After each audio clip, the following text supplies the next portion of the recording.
Chapter 15. The assassins chase Pinocchio, catch him, and hang him to the branch of a giant oak tree. As he ran, the marionette felt more and more certain that he would have to give himself up into the hands of his pursuers.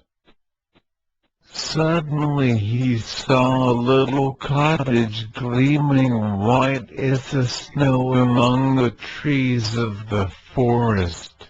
"If I have enough breath left with which to reach that little house, I may be saved," he said to himself.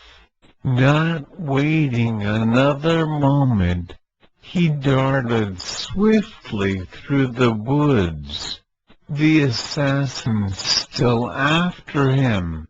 After a hard race of almost an hour, tired and out of breath, Pinocchio finally reached the door of the cottage and knocked.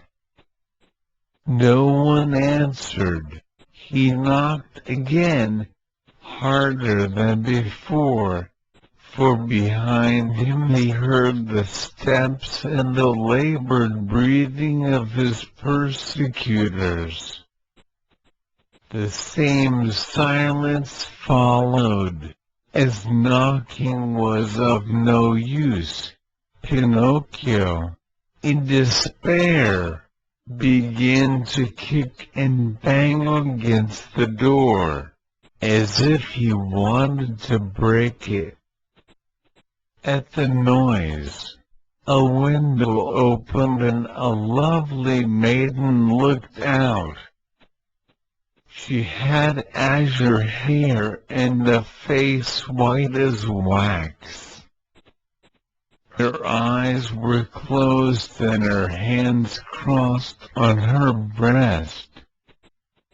With a voice so weak that it hardly could be heard, she whispered, "No one lives in this house. Everyone is dead. Won't you, at least, open the door for me?"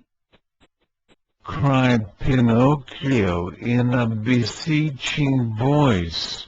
"I also am dead." "Dead?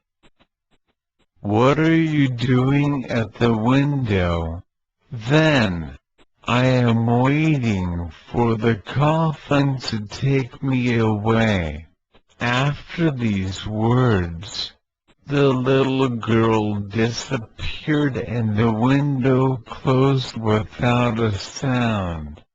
"Oh, lovely maiden with azure hair!" cried Pinocchio.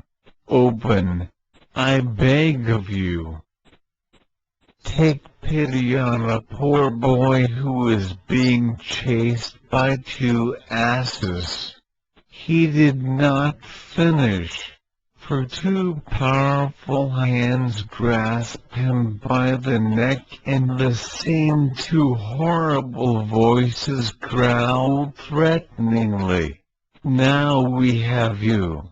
The marionette, seeing death dancing before him, trembled so hard that the joints of his legs rattled and the coins tinkled under his tongue.